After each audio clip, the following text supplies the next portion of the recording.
Are you an international student in Lapland? Do you want to build a career but don't know how exactly? Welcome to this TE Live broadcast from Lapland, where we will be talking about different ways of boosting your talent to the next level. We talked to two international talents, one who is a Lapland University professor and the other a former tourism student. What do they have to say about finding career opportunities in Lapland? I came to Rovaniemi actually for the very first time in 2018 as an exchange student to the Lapland University of Applied Sciences, where I'm working now. Long story short, I loved it here so much. Came back the year after for an internship, and then came back the year after that for my master's degree, and then just decided to stay. Yeah, in my case, I came to Rovaniemi because of my wife. She's from Finland. Everything started when I came to Rovaniemi. Then I was looking for a job, and I first I started learning Finnish with a program that is offered by the Finnish government, and then went to universities here, and then I applied for a PhD. So I got accepted, and then the rest is history. So actually, right now the university is working on different kind of projects for facilitating the search for jobs at the student level, but also after they finish their studies. But for example, in some of the programs, we had some kind of tools or ways of helping them. For example, we have partner organizations or companies that work with us together, so collaboration with companies, and they have offered also the possibility when they need to have some trainees. So it's easy to get in touch with the company because we already have the contact. And through this career mentoring program, I actually found my current position. Well, the career mentoring was not just about finding a job, but also kind of about personal development. But one of the organizers of this program gave me a few contact people, both in the University of Lapland as well as in the Lapland University of Applied Sciences. And I just sent an open application, and I got lucky. But yeah, so this career mentoring program, for example, is one I would really recommend for students to take part in. Yeah, and this is something that the students have been also asking for, and it's good that we got this possibility here at the university, because they were, especially the international students, when they come here and they don't know the labor market and maybe what are the things they need to submit when they are applying to a job. And this kind of help they were needing and asking for. So if there could be a support, and good that we have this, because it helps, as we can say. For example, something that we recommend our students if they want to do a traineeship. So in one company, it's a good idea. In our programs, in international programs, I think most of the traineeship is voluntary. But they can get the credits and they can put it as part of their studies, but it's something that they do if they want to do it. But it's a good possibility to network.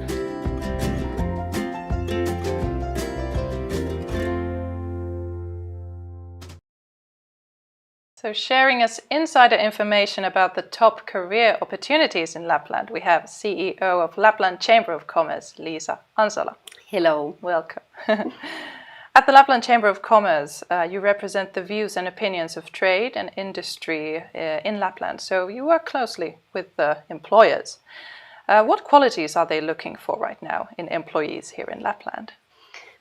Well, I think there is a variety of different kind of features and things that the future employees should have. But maybe there is one thing that combines.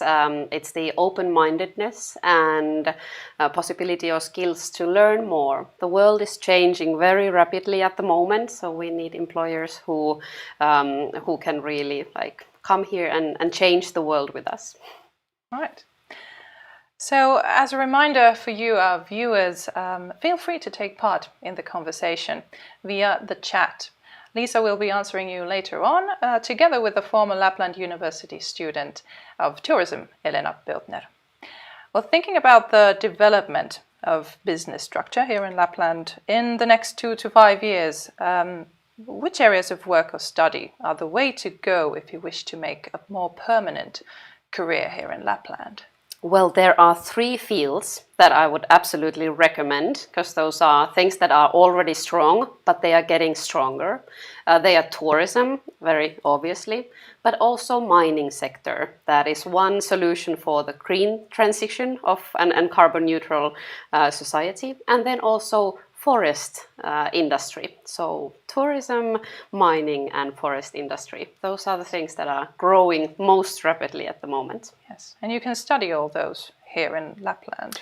There are in, for example, in mining industry, there is such a variety of different kind of work places or things that you can work in with. So there is we need talent from every different kind of category, from governance, from understanding the financing. Then of course those who really do the mining work or tourism work and the hospitality work. So in each of these sectors there is still a variety of skills that are needed. So I am very sure that there will be something for everybody in these fields. Yes.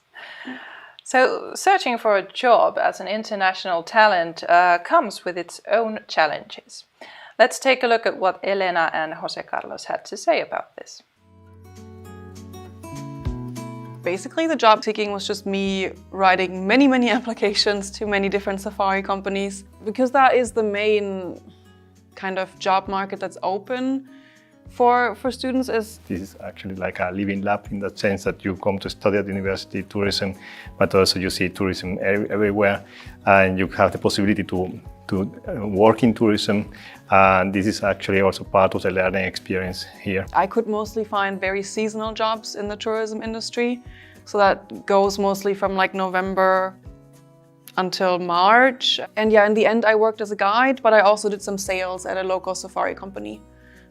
But mostly it was guiding, like mostly Northern Lights tours, some snowshoeing, some ice fishing, these kinds of very typical Lapland tourism experiences. I do speak Finnish on a conversational level, but it's not yet at a level where I would feel comfortable working in Finnish. That has been the biggest challenge, actually. I think if I spoke fluent Finnish, I think I would have a lot more opportunities. Definitely. If we think about Finnish language also, usually the approach is that you have to be unemployed in order to have access to the Finnish language courses that are very good, actually the ones offered by the government. But if you are working, then you don't have access to these courses. So this is maybe something that could be modified, so that maybe you can be on the job, but at the same time have access to Finnish courses. For example, our students, they graduate, they want to work here, so they don't find these positions for a master level graduate. So most of the positions that offer are operational level. And so after finishing the studies, so then the students, they think about, okay, should I continue working as a guide? Or so they would like to do something else. And that is also something that some of our students have been maybe continue working as a guide, but at some point they thought, okay, maybe I have to go somewhere else and look for another job. As a foreigner, I would really appreciate it if a company hired me on the basis of my content knowledge, and then maybe see the language as maybe like an investment. And if companies offered language classes to their employees, you could get a foreign employee who has maybe really great knowledge on whatever you need for the position, but isn't great yet in Finnish, then you could hire them, provide language classes, and eventually they will be fluent in Finnish. Usually most of the positions offer, they would say that you need to have excellent or fluent Finnish language skills. So, and this is something that then is a limitation, because most of our students, they have been learning Finnish, but they are not kind of at that level, and then they are not able to apply. And this is something I have heard many times from our students that, okay, I would like to stay here, but there is no way, no possibility. But also it's not only a problem here in Lapland, but it's also in other parts of Finland, because these students have been applying for jobs in Helsinki, in Tampere, and also the same thing. So it comes, the language is one of the things. You have to speak English, but also Finnish. I think that it's not maybe to say that that, for example, people should be only speak English in Finland in the companies, also, but they could be offered the possibility they have a certain level of Finnish, that they actually could start the job and maybe also learn more Finnish while they're working.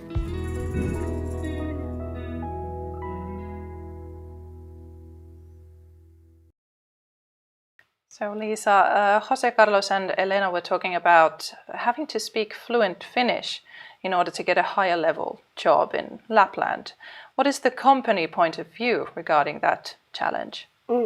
It has been a big problem at the moment that companies require people who work there to speak English, but I am so sure that this is a point where this will change, because Finland, we are, and especially in Lapland, we are suffering of a huge lack of talented workers. So now it's the last time for also the employers to open their eyes for this potential that comes from the international students and international labor market. I know that there is already companies who work in English, so there are some possibilities, but I'm very sure that this is something that in the next months or next years, this will absolutely change. But being integrated into the Finnish society is always good, that you know the basics of Finland. But I agreed that with what Elena suggested in the video, that employers should see this as a possibility or investment of hiring somebody who doesn't yet speak Finnish and then train them whatever skill is needed. Yes.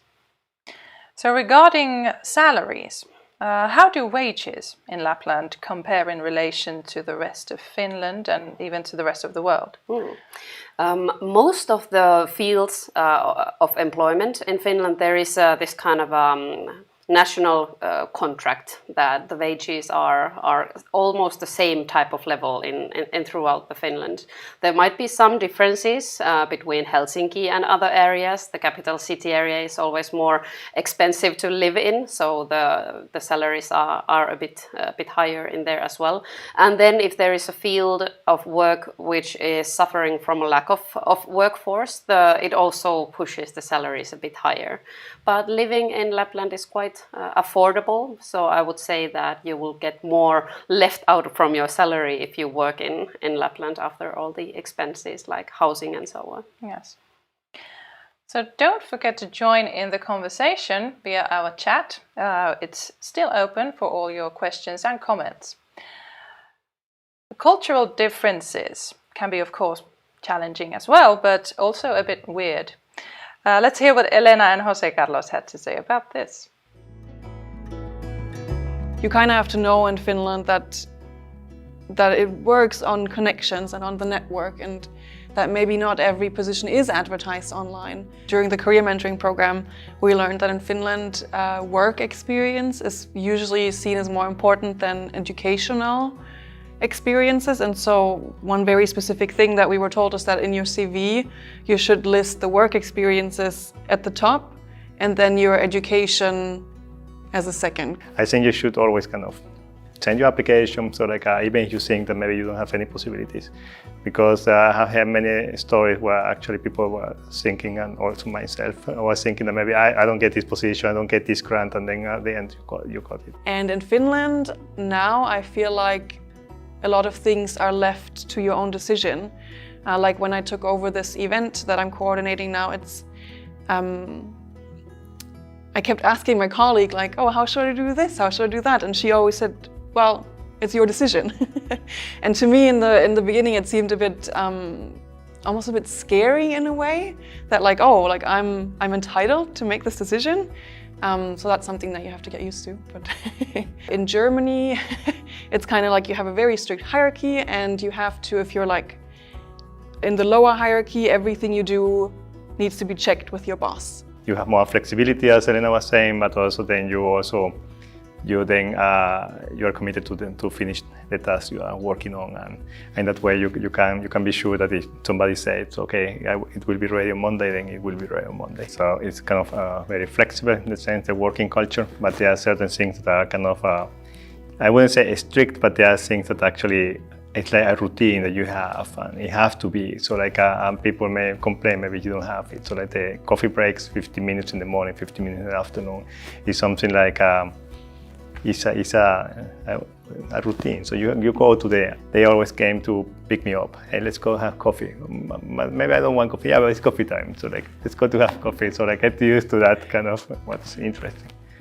And then lunch is also another interesting thing. Usually, for example, in countries like, I think also in Germany, maybe you spend more than 20 minutes having lunch. Yeah. In Spain, it's maybe so like 40 minutes, 1 hour. But in Finland, it's very quick. So 20 minutes and then go back to work. And that is something you need to get used to. Well, I guess it's part of culture. That came to my mind is the dress code. Is much more relaxed than in Germany. Like I've seen colleagues more or less in sweatpants in the office, and yeah, to me in the beginning that was a bit weird in a way, because in Germany at least like you always have to dress decent, and if you have customer contact then you always need to be like in a suit. But here it's all much more relaxed. Like I wish before I came here that I knew it depends so much on your network, because if you're coming, at least if you're coming to study to Lapland or to Finland in general, then you can already be active in student life and, you know, kind of grow a network through just being a student in the beginning. And then you're probably going to have better chances once you finish your studies. And for me, because I didn't know that, I wasn't as active as I could have been in student life, and I think I probably missed out on like a chance or two because I just didn't know. Yeah, but yeah, if you're coming to study, be active in student life and like make as many connections as you can.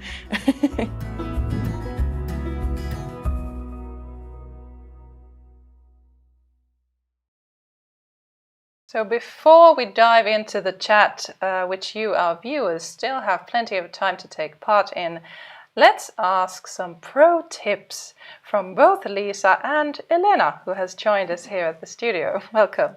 Thank you. So these are questions for both of you. Let's start with what are the do's and don'ts in Finnish work culture? Don't be late. All right. When coming to work, definitely be on time. That is much appreciated in here. So what is late? Is it like 5 minutes or like a minute? Do you have to be like on point? I would say 5 minutes early. Okay. Yeah. Yeah, I agree with that. Yeah.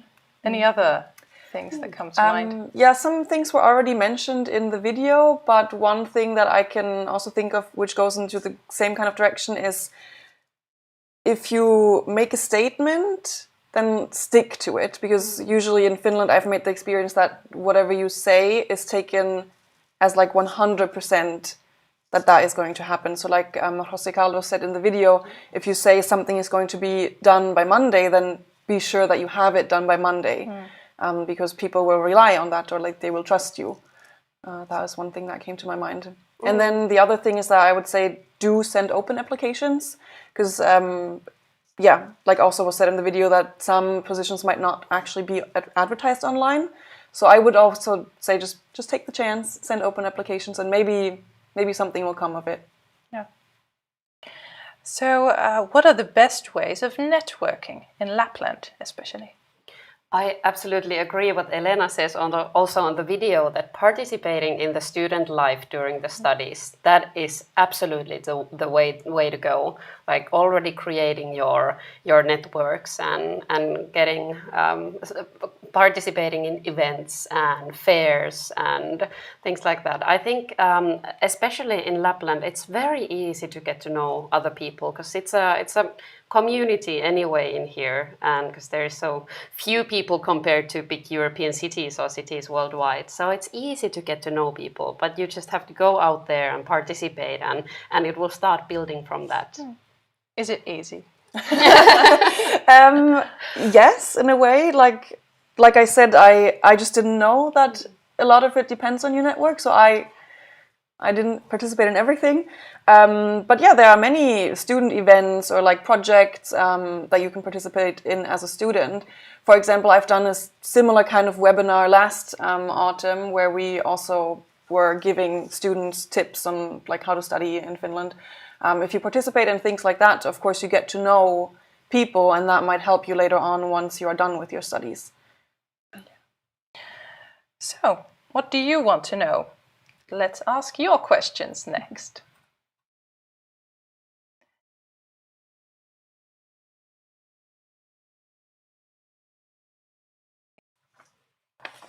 Alrighty, we have a few advanced questions.